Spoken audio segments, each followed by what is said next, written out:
That I'm going to take you through a talk that I usually do called Goal Achievement, so it can tie everything together with you. So what I put up on the board was the 6 key parts of the system, accomplishments, current, then we go to midterm, long-term, dream, and affirmations. So that's kind of the flow in the system that we put together. As you read in the book, we talked about having you focus on this and work on this 15 minutes a day. And what I like to do is that I usually get up at least 2 hours before I need to be at the office. So if I have an 8 o'clock meeting, I am up no later than 6. If in the event I have an 8:30 meeting, then I might stay to 6:30. I changed my workout routine. I used to get up at 5, go work out, and come back. So if I do my workout in the morning, then I'll leave. I'll wake up at 5, be at the gym at 5:20, then I'm back home at 6. If not, then I'll not get up at 5, get up at 6 or 6:30, and then I'll go to the gym that night. So I work one way or the other to get my workout in. But the reason why I get up so early is that the first 15 to 20 minutes, depending on where I am, I do my Bible study, and I have 3 different books that I go through. I don't actually use a Bible per se. I have one called a Leadership Bible, and I've read that over the years. It's every day, and for 52 weeks it lays it out for you, and so it ties into the Old and New Testament. And then I also read a shorter version, which is a daily devotion, and then I have another one that I read that's also daily, but it gets into more practical things from a business, from a work environment. Then after that, I usually have my prayer list, and then after I finish that, then I have coffee, and then I start my get ready process or whatever. So that's kind of what I do in relationship to. So once I've got my cup of coffee, then I'm into my goal setting. And I try and spend at least 15 minutes into that. So what I want to do is not so much take you through the book, because you've already read the book. What I wanted to do is take and visit with you in relationship to this, and maybe fine tune it a little bit with you and for you. And on the accomplishments, the reason why we put this first is because this is your motivation factor. Okay, and what I want you to do is, if you haven't done this, I want you, if you get a note from me saying great job, or you're a team player of the month, and I send a thing congratulating you, such that needs to be in your book. Okay, and so if you get something from C, or you get something from anybody, what I want you to do is, hey, see, if you get some from anybody else within the company, then I want you to have that. That's what you look at. I want you to read that every day, because that's really how you start your day. That really gets you a positive move. It gets you in a positive, or I call it a positive mentality. So anytime you get anything congratulatory from anybody, inside, out the company, I want you to have that down. You might get something from one of our business partners because you helped them do something. Or you might get something from a business partner because you directed them into the right area to get a question answered. So it's very, very important on your accomplishments. You start with that first every day. And that's why we put that up there, because you never can get enough of that. Many people look for the reasons why you're not doing things right, and they tell you, opposed to look for the reasons when you're doing things right, and then tell you. So we have natural born critics in the world. So you don't have to be a critic on yourself. Okay, so you let other people criticize you, but you take it into your role, and I'll do something with you on identity role later on to help you deal with this. So very, very important on your accomplishments. Start with that. What you want to do is that you want to make sure that you look at the things you've done over the course of your lifetime. So it doesn't matter if that is that thick, you keep that there. Next thing on the current goals, I really want to share with you my philosophy on current goals is it's got to be less than 6 months. Less than 6 months. It's attainable. It's within a short period of time. So current goals have to be 6 months or less. And I think if you can keep that in that perspective, then that's something that you look at every day, and it's motivational to you, because you can say it's right around the corner. I'm almost there. You can almost feel it. You can sense it. So current goals, 6 months or less, and you need to look at these every day. Now we have in there, and you probably saw in the chapter, and I don't know if you looked it up, but we had a thing in there called RAS, and it's actually Rectangular Activity System is what it is. From the area of your brain. Let me share with you what that really is. That deals with focus, awareness, and action. Those are the three things that part of your brain deals with, okay? And that's why we got that in this area, because it's current. You got to be zeroed in. You got to be focused on that. So in the current goals, just make sure that you have that at 6 months or less. Midterm goals, what we call medium goals, are 6 months to 2 years. 6 months to 2 years. Now, that's a little bit longer. Now you're saying, well, I've got those in there, but really I'm focusing on my current goals. But while you're focusing on your current goals, you can still be focusing on your midterm goals. You're going to find out that sometimes a midterm goal might be reached before a current goal is reached, because it just falls in place and things happen. So what you want to do is make sure you're looking at your entire goal system every day. And we're only talking about 15 or 20 minutes. And I always recommend you get up 15 or 20 minutes earlier, because nobody bothers you. You want to get that done before you get into the office. Because if in the event you have yourself in a positive aura, in a positive environment, you're strolled into the office, then you're really ready to conquer the world.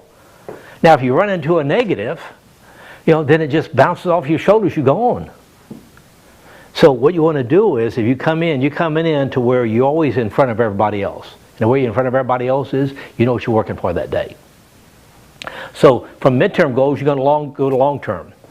Long-term goals are 2 to 5 years. 2 to 5 years. Much longer. Now you might say, well, long-term goals, and I don't really have to look at them or worry about those. Well, you do. Because long-term goals can motivate you also. Just like current goals can. And then your dream goals are 5 years or beyond. 5 years beyond. And those are things that you're going to put in that you might look at, and then later on you say, why did I put that one in there? See, in other words, you might want to say you want to travel, and you say, okay, I want to take a trip to Mahia. Now, none of you want to do that, but I'm just saying, that wouldn't stay in there very long. But you might want to take a trip to San Antonio, or maybe to Florida, or maybe to the Cayman Islands, or maybe to Las Vegas. Then once you thought about that, once you realize that, you might substitute that with something else based off of input from somebody else, or you might have seen something on TV. So your dream goals are out beyond 5 years and longer. Now, as you look at all 4 of these goals categories, and you look at them each day, you're going to focus here, but you're going to also look here. And when you do this, I'm going to give you a key word that is a must in order for this to become part of your life. You got to visualize. You have to visualize those goals. Before you can ever accomplish anything in your life, it must be accomplished in your mind first. Until you mentally can see it and feel it and taste it and believe it, you're not going to accomplish it. That's not motivational to you. Okay, so you want to look at all of these on a daily basis. And after you've gone through and looked at those and finished off over here on the affirmation side, then you want to go back one more time on your current goals. That's what you leave with. That's how you close the chapter to today.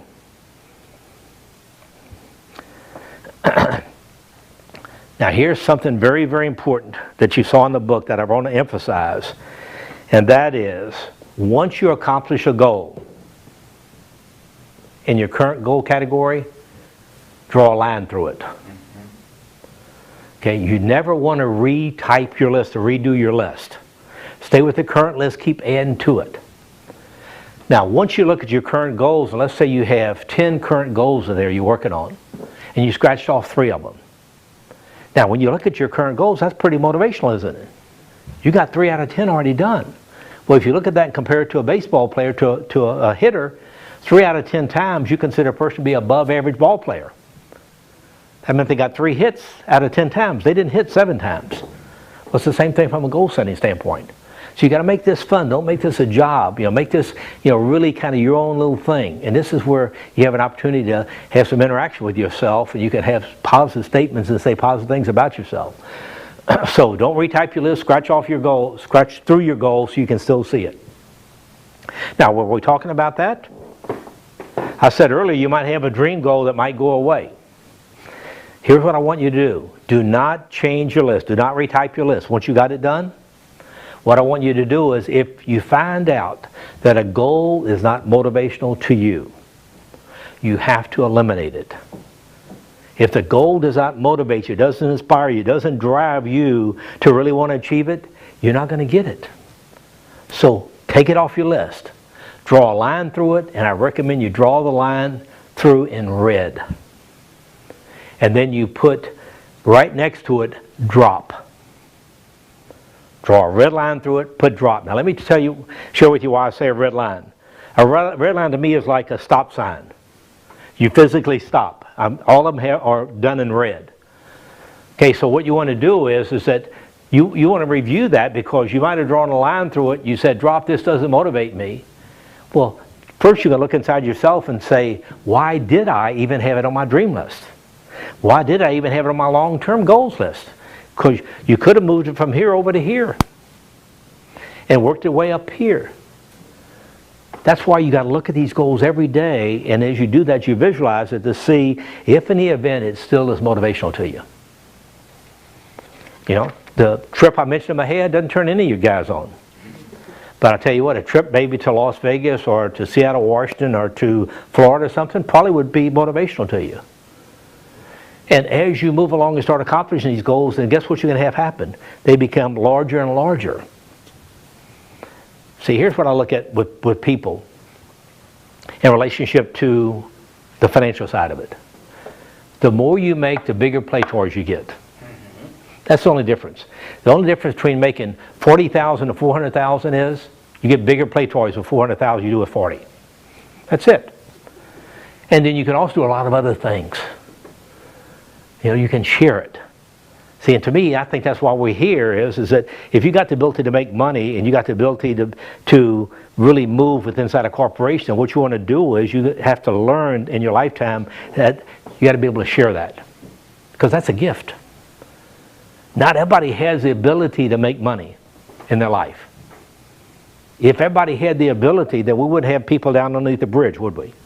Now, we understand they got some mental issues, etc., but they, in their mind, have given up on their ability to make money.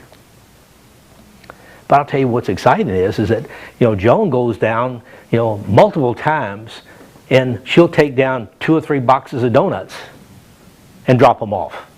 Or take down a couple dozen sandwiches and drop them off. Well, what you want to do is that's a sharing side of being able to generate money. Because what you can do is it's exciting to you when you can have on your accomplished list to see what you've been able to do from a sharing standpoint. So this goes beyond you when you talk in terms of a goals program.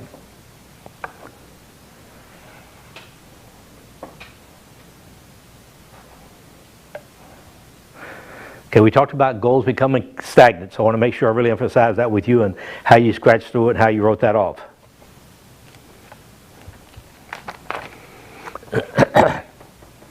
Let me jump over here a little bit to the back end to affirmations. And I'll go into more detail with you later on. But to me, affirmations are crucial in the whole system and the whole goals program for you guys. You have to remind yourself, and you have to visualize your current situation and your long-term situation every day.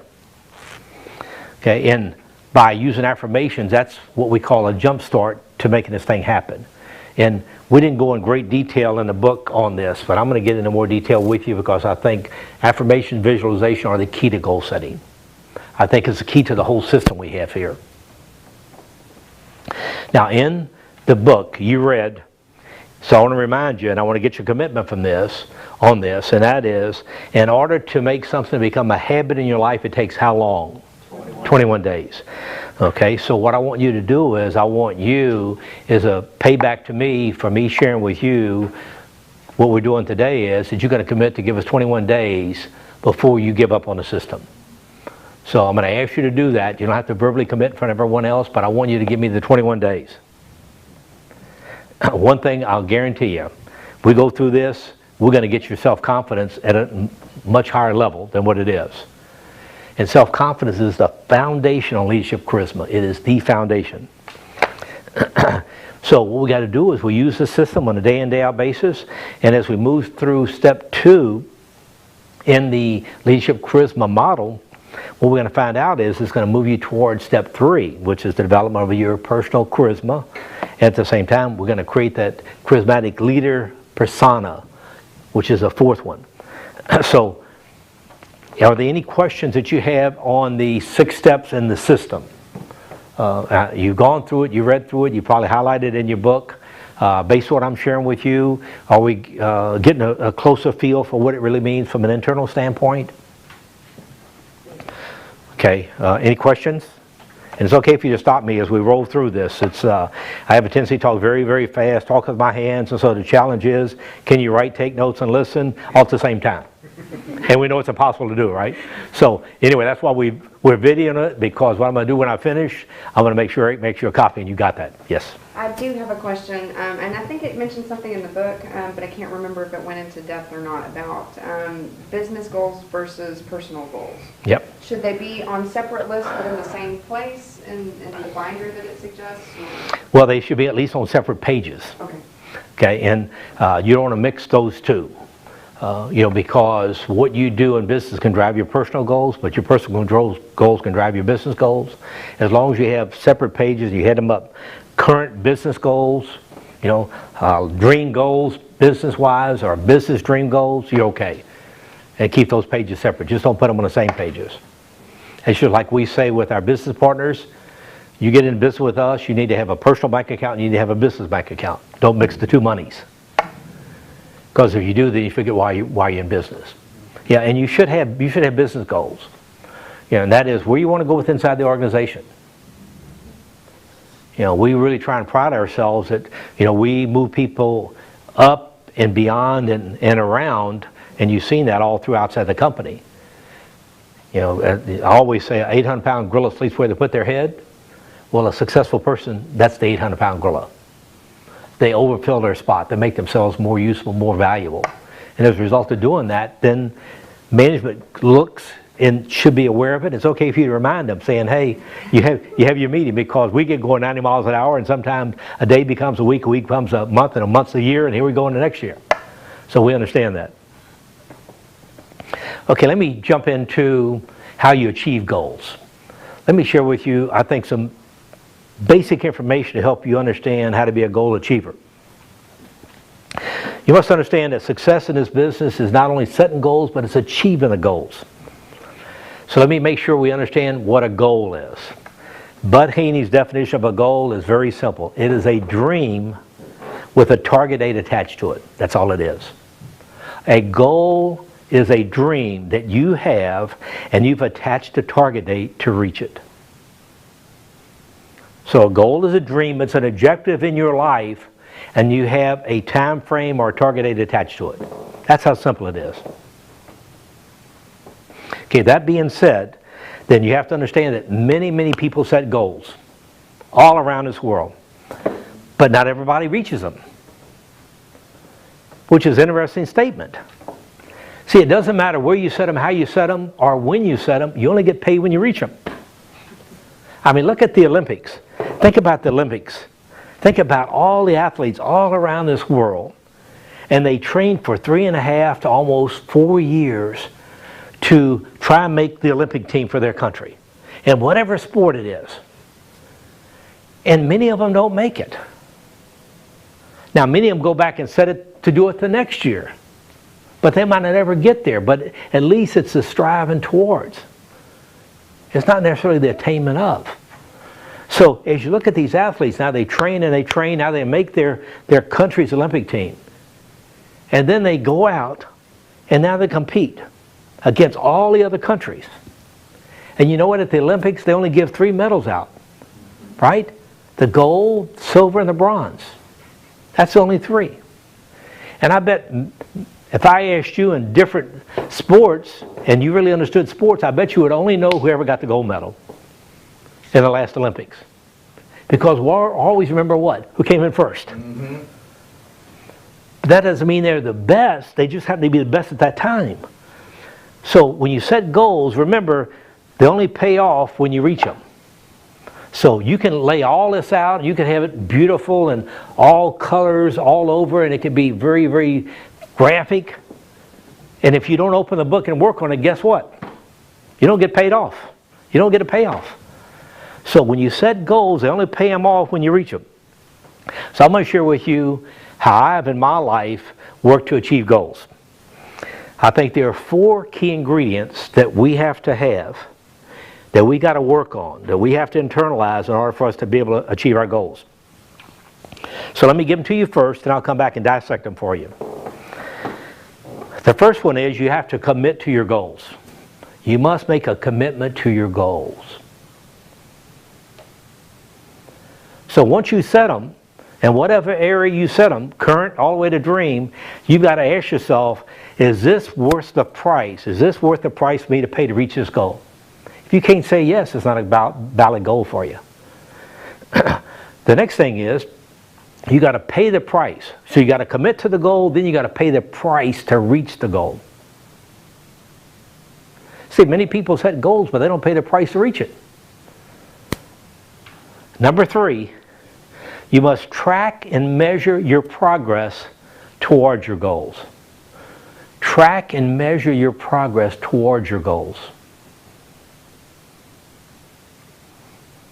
So 1, commitment to the goals. 2, pay the price to reach your goal. Number 3, track and measure your progress towards your goals. And number 4, reinforce your goals with affirmations and visualization. Reinforce your goals with affirmations and visualizations. Okay. Commitment to your goals, pay the price to reach your goals, track and measure your progress. And number 4, reinforce your goals with affirmations and visualization. Okay, number 1, commitment to your goals. I want you to make a decision that you only commit to a goal that has a big enough payoff. Only commit to a goal that has a big enough payoff. I call those life's higher goals. You know, reach for the stars, shoot for the moon, become goal-directed, God-guided, mission-motivated. You got to get excited about your goals. It's got to cause you to strive, to stretch, to train, and strain, and to grow. That's how you get committed to your goals. That's how you committed to your goals. Now, when you're committed to your goals, let me share something with you. Commitment to your goals will overcome most obstacles in your life as well as your business. Commitment to your goals will overcome most obstacles in your life and your business. See, obstacles are really what you see when you take your eyes off your goals. Obstacles are what you see when you take your eyes off the goal. Now you might say, why do people have trouble staying committed to their goals? If they're motivational to them, if they're important to them, why do they have trouble staying committed to it? Well, most people resist commitment. Most people resist commitment. See, commitment's a pretty strong word. Some people even see it almost like a dirty word. Something's got to happen if you make a commitment. See, the first step to your success is commitment. To reach goals, you got to be committed to reach them. You have to live up to your commitment. I think we're kind of like on escalators in our life. And we're constantly on the move. We're going up or we're going down. Same thing with goal setting. You're either taking one step closer or you're backing away 2 steps. Because we're not status quo. So number 1, very crucial, you must in turn stay committed to your goals. Second, you have to pay the price to reach your goals. You got to pay the price to reach your goals.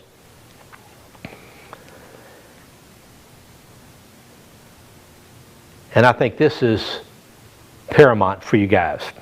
I think there are 3 steps that you must have and build on them in order to help you pay the price to reach your goals. First step is desire. Desire. Second is belief. So desire is 1, belief is 2, and number 3 is action. Desire, belief, and action. So you have to set the step, establish the step, and then build on it. Desire, belief, and action. See, to me, desire has got to be the strongest human emotion known to mankind. To me, desire is something created within a heart and a soul and a fiber of every one of us, you and I as individuals. Now, as you keep that in mind, and you think through that, what I'm really saying to you is, desire is more than wanting and wishing. A lot of people wish to be successful. A lot of people wish to have things. But see, to me, desire is an overwhelming demand from you for change. And what are you going to change? The status quo. That's how it's always been done. See, I think that's part of the reason why you sit in this room. I think that's part of the reason why you joined Profiles International. If you don't like change, this is the wrong place to be. We change. We don't change every day. We change about an hour. See, I think the people who lack desire are always too busy to do what needs to be done. Does that make sense? People that lack desire are always too busy to do what that needs to get done. Number 2, belief. I think a person must believe that their efforts, when successful, will be rewarded. See, many individuals, I think, have goals, they have objectives, they see ways of achieving them, but they lack the faith, they lack the belief that their efforts, once they're done, will be rewarded. See, it happens all the time. It happened to us when we were kids. Yeah. How many times have you heard? I used to hear this all the time. My life I was growing up. I grew up on, I call it the other side of the tracks, where people didn't have anything. And I'd always hear that if I did this, that, and the other, then I'd be able to get a bicycle for Christmas. Well, I did that, but I never got one. So guess what I did? I quit asking for it. Because, see, I thought maybe I wasn't delivering what I was supposed to deliver as a child. I didn't realize, I didn't think about it. It just that my mother and dad didn't have enough money to afford a bicycle. But see, it's all in the eyes of the beholder. It's inside of you and I. So when you look at this, you've got to believe that your actions are going to be rewarded based on your activity. Number 3, actions. Action. You've got to be an action-oriented person to be truly successful in this world. Action-oriented. And you're around them all the time. We're all very active. We're very action-oriented, all of us in this room. Well, I want you to know the difference between a winner and a non-winner in life is simply action. The difference between a winner and a non-winner in life is simply action. Success in life is not possible without action. I'm going to say this real slow, so I'll make sure you get this one here. I believe that a winner in life isn't nearly afraid of losing as a non-winner or a loser in life is secretly afraid of winning. That make sense? Mm-hmm. Do you realize some people fear success? Some people are afraid of success? You've been around a lot of people that take shots at successful people. And they give them all kind of reasons why they got it, they don't have it. But it doesn't matter, it's been proven in a communist society you can take everything away from the wealthy, from the people that are generating the revenue, and put it in a pot and start everybody off even again. And guess what? The successful are going to have it, the above average people are going to have it, and the ones that don't have it, they're still not going to have it. That's society. Because some people believe that they are not worthy of success. Okay, so the 3 key steps you have to have: desire, belief, and action. And it's very important for you to get this. You cannot skip any of them. You got to do 1 to get to 2 in order to have 3. So you can't just start with action. I see all of us as human beings. I see us as like a stick of dynamite, all rolled together. It's powerful. And what we got to do is we got to think like we're dynamite, but I want you to keep those 3 letters in your mind. TNT, because that's really what dynamite is. See, my philosophy is TNT means today, not tomorrow. Today, not tomorrow. See, we put off so many things saying, I'll get to it tomorrow. Happens all the time around all kind of people that you deal with in business, outside of business, on the weekends, in the evenings. I'll get to it tomorrow. It's easy to procrastinate. That's why they have a procrastination club. And you know what they procrastinate about? When their next meeting's going to be, right? I mean, that's what procrastinators do. See, when you decide not to decide, guess what you've done? You made a decision to do nothing. See, procrastination is the greatest enemy of goal setting and goal achievement. It's the enemy of it. Procrastinators don't want people to achieve anything. Okay, number 3, track and measure your progress to your goals. Number 3, track and measure your progress to your goals. So in the chapter in the Leadership Charisma book, it said in there, make sure you have a binder, you get everything in there, you get it tabbed, and you got it where you're working in it. You got to review it every day. See, tracking is not a glamorous thing to do. It's not the thing that you dream about when you're sleeping. You get excited about. But I want you to know it's the thing that separates winners from non-winners. It separates successful people from unsuccessful people. See, here's why tracking is so important. It gives you periodic feedback on how you're progressing. Tracking gives you periodic feedback on how you're progressing. Staying on your track eliminates the mental ups and downs that we have in life. Number 4, reinforce your goals with affirmations and visualization. Even though we had here in the book, we put affirmations, I believe very strongly if I had to do it over again, I'd have put visualization right there. We talked a lot about it in relationship to visualize your goals, visualize your accomplishment. So that's why we kind of held off. But it's so important for you to be right there, visualization. Those two things, heart and soul and goal setting. Let me make sure you understand what affirmations really are. Affirmations are really your goal, stated in a positive statement. Okay, you can't say, someday I wish I would. See, that's a negative statement. So, what you got to say is, when I reach my goal of, by such and such a day, that's saying in a positive way. An affirmation is the act of expressing your belief in the truth of your statement or your goal. Now, affirmation has been given many, many names. They call it auto-talk, self-talk, self-description. And any of those and all those really, I think, mean the same thing. See, what you say to yourself makes an imprint on your subconscious mind, and your subconscious mind controls your mind. And I think you're all aware of that. So what you say makes an imprint on your subconscious mind controls your conscious mind.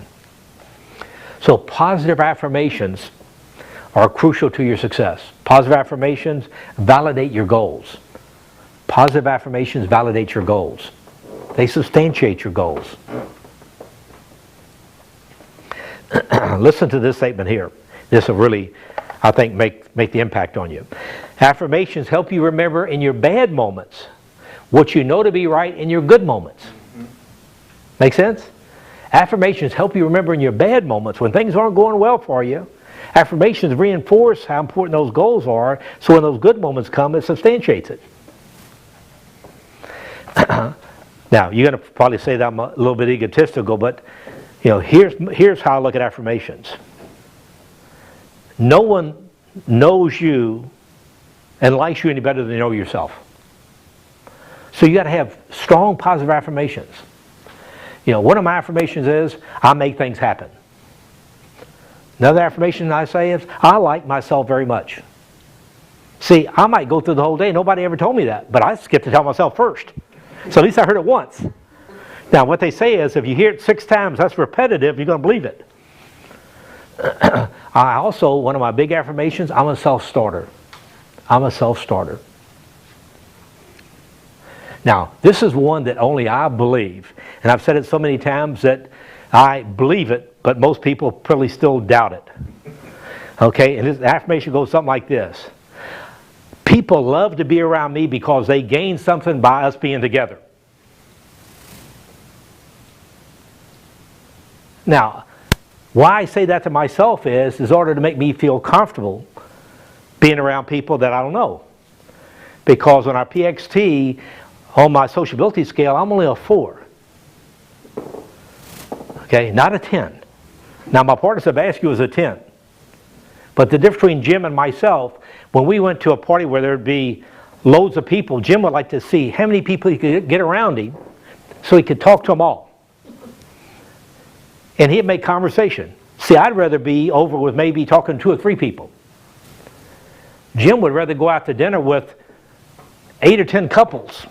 I'd rather go out with 1 or 2 couples. See what I'm saying? That's the difference. Doesn't make him bad, me good, or his, me bad and him good. That's just who I am.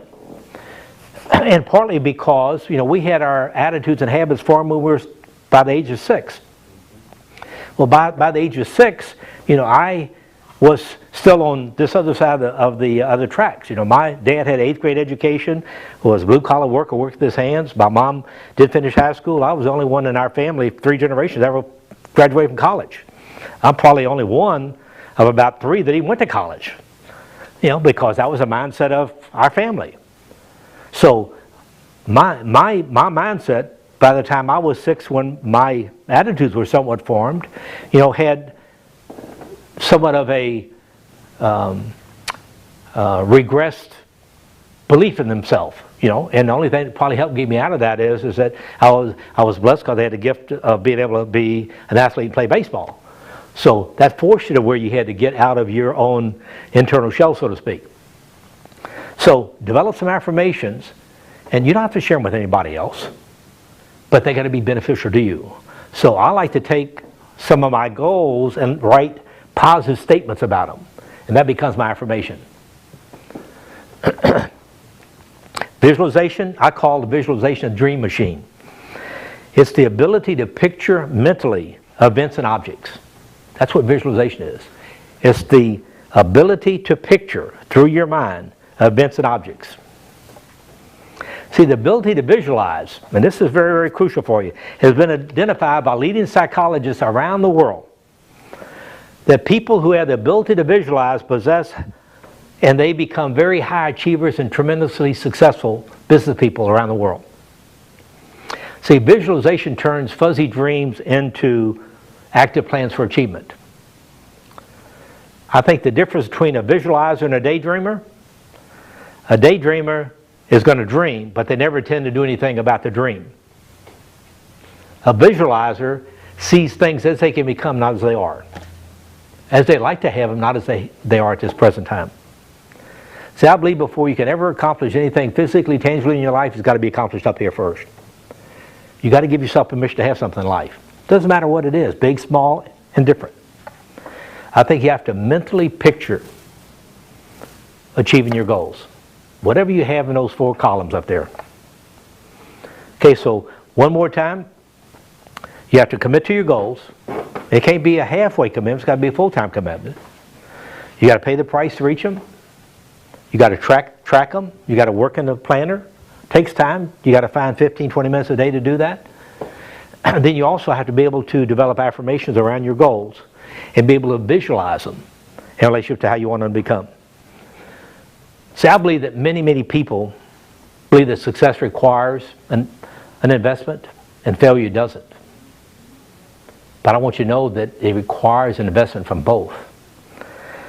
I think there's a price for failure, and I think there's a price for success. Not just one or the other, but both. Now, here's how I look at this. I think the price for success is paid in one lump sum. And I think the price for failure is paid more like on the installment plan. Okay, ongoing basis. I'm a visualizer, so let me take it this way with you. I got 2 $20 bills. The price for success paid in one lump sum. Price for failure paid on an installment basis. I really didn't want to have that home that I loved to have. I really didn't get the car that I wanted to have. I really didn't send the kids to the school they wanted to go. I really didn't. And here's the tragic thing. When you pay the price for failure on the installment plan, gone forever. You pay the price for success, one lump sum, and you get a gift for the lifetime. I want to challenge you when you walk across the street, across that parking lot. I want to challenge you to rededication to this business, but more importantly, rededication to yourself. I want you to pay the price, whatever price you got to pay, whatever it costs you to pay that price. I challenge you to pay the price. I challenge you to become a goal achiever. Thanks, guys. Hey, bud, I have a question. Sure. Normally, we would want all of our goals to go from dreams to long-term to medium.